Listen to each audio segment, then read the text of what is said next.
Spain, where the BBC has of a civil war. Thousands of civilians are fleeing fighting in Tigray province in the north of the country.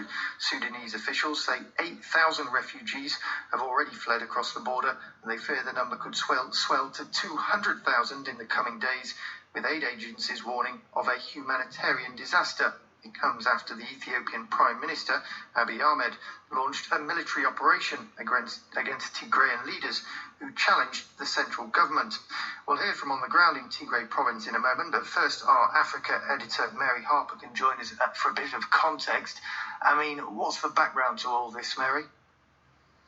The background is basically a power struggle between the federal government and the Tigrayans. Now, the Tigrayans make up a small percentage of Ethiopia's population, about 6%, but from 1991 until the current Prime Minister Abiy Ahmed came to power in 2018, they basically dominated Ethiopia's political, economic and military life. They've now been pushed aside. They got very angry about some elections being postponed, so they decided to hold their own elections in the region of Tigray in the far north of Ethiopia, and Prime Minister Abiy Ahmed said enough was enough. He accused them of attacking a federal troop base in Tigray and went in very hard militarily against them, and he indeed said late on Tuesday that he would not stop fighting against them despite increasingly calls for ceasefires from international organizations like the UN and the African Union. He said he wouldn't stop until, as he put it, the junta in Tigray had been crushed. And how serious is the fighting at this point? It's pretty serious. I mean, the fact that so many thousands of people are fleeing into Sudan, and it's ironic because normally Ethiopia is a country that hosts refugees from its neighbours, and now its population is itself being displaced across borders. And speaking to people in Tigray is very difficult, but I have managed to get through to people from time to time, and it sounds really very frightening. There's continued airstrikes. In fact, the head of the Air Force just issued a statement a couple of hours ago saying they were going to continue with airstrikes. So basically the military situation is pretty bad, and there are reports, difficult to confirm, of hundreds of deaths on both the federal troops side and the Tigrayan regional forces side. Okay, well, stay with us, Mary Harper, our Africa editor, because we can hear now from Wondimu Asamnu. He's Director General of the Tigray Friendship Liaison Office, a diplomatic branch of the Tigray regional government. He was an Ethiopian diplomat for 25 years. He's a member of the Tigray People's Liberation Front. After several attempts, we finally managed to speak to him in the regional capital, Mekele. What's the current situation? Yeah, as you may know, the government in Addis Ababa had declared war on Tigray for a week. Now, the only new development since yesterday is that the government of Eritrea has joined war on the side of the Ethiopian government. And perhaps it may be unprecedented, but the Ethiopian government fighting its own people in cohorts with a foreign state, the state of Eritrea. Eritrea has crossed the Tigray, the Ethiopian border. So now we are fighting on two fronts against governments. Do you think that the Ethiopian government is coordinating with Eritrea in this operation?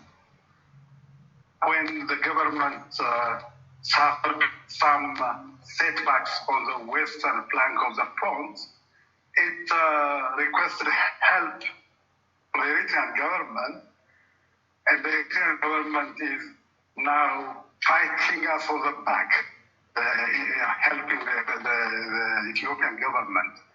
And we're getting reports of thousands of civilians fleeing. Yeah, you are on both fronts. On the Eritrean front, since yesterday, when the Eritrean forces crossed the Ethiopian-Tigray border, and since last week, there was heavy offensive against Tigray on the western flank, the Tigray-Amhara border. And from there, thousands are displaced. And we have beyond the military crisis, we have a humanitarian crisis in our hands. And what does the Tigray People's Liberation Front want? Do they want independence for your province, or do you want greater autonomy? Forming, establishing an independent Tigray has never been our agenda. We opposed the indefinite postponement of the national election, which was due last May, and we organized our own regional election, and the central government was not happy because we opposed that indefinite postponement of the election. We are pro-Ethiopians. What we need is a political solution, a dialogue, and we are ready to undertake dialogue with the government anywhere, anytime. But the Prime Minister is coordinating with a foreign state to attack his own people.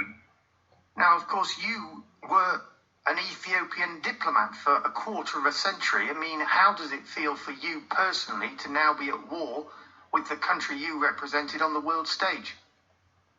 I can tell you it's extremely painful.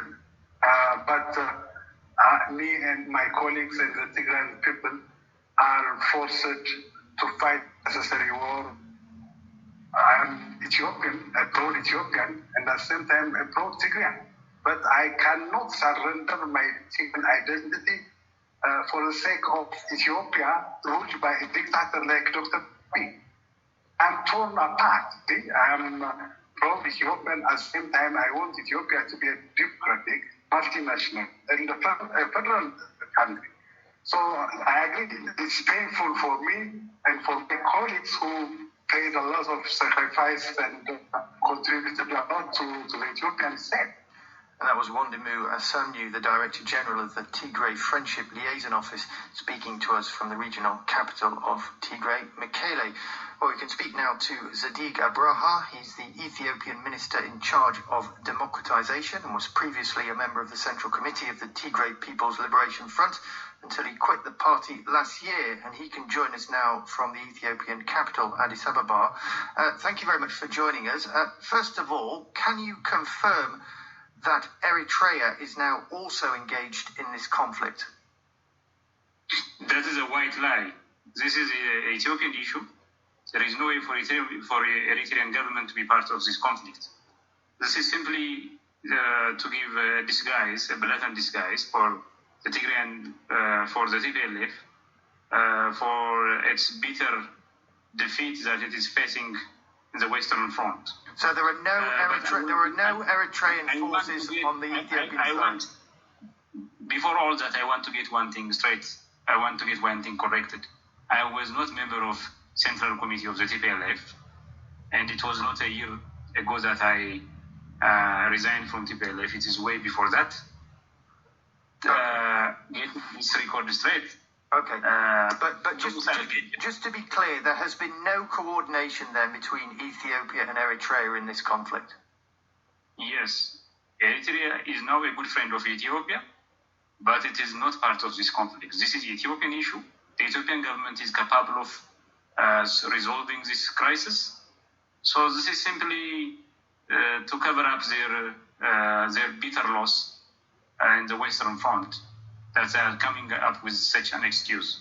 Now, it's been tremendously difficult to get through to this region in the past week. Why has Ethiopia shut down the internet and cut off phone lines to the region? Not only has it made it impossible for us to get through, but for thousands of Tigrayans in the diaspora to contact their relatives back home. That's not true. It is the TPLF that destroyed the telecom infrastructure in Tigray. Why would they do that? Because they want to keep Tigray incommunicado, from a communication blackout, so that they will continue to support their crazy idea. If Tigrayans are allowed to communicate with the rest of the country, with their brothers and sisters here in Addis or somewhere else in Ethiopia, they will come to know what TPLF is claiming. What TPLF claiming is false, completely false, and they will abandon TPLF. So TPLF wanted to keep Tigrayans incommunicado, communication blackout, so that they will continue to believe what TPLF is saying. That would seem a pretty strange tactic to make it impossible to communicate while you're in conflict. TPLF is not strange. It's not, for TPLF, it is not new to resort into strange tactics. Just a day ago, they killed more than 500 non-Tigrayan ethnic groups in somewhere in Maikadra, which is an area which is a part of the conflict.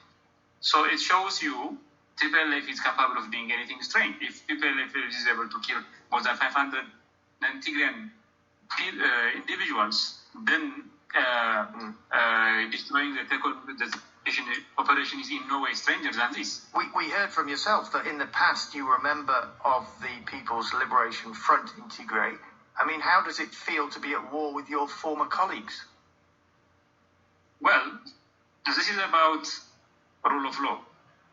This is about making sure that every part of the country is part of a functioning democracy. TPLF, TPLF raided our Northern Command base. It looted our artilleries.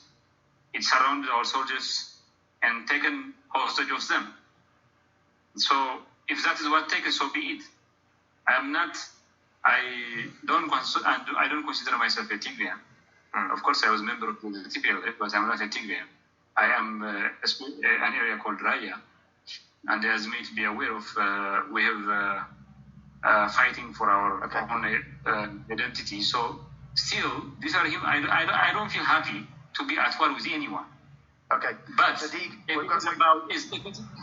it is about saving Ethiopia from such evils, then so be it. Sadiq Abraha, Ethiopian Minister in charge of democratisation. We've got to leave it there. Let's just bring back in quickly Mary Harper, our Africa editor. I mean, what do you make of what you've heard there?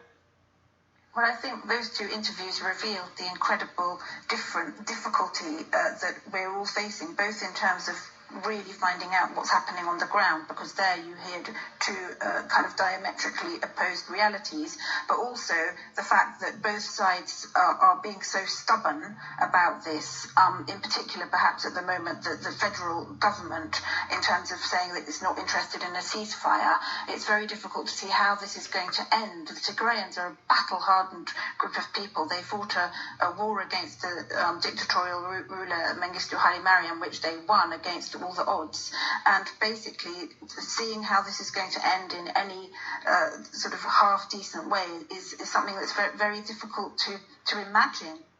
Mary Harper there, our Africa editor. Thanks very much for now.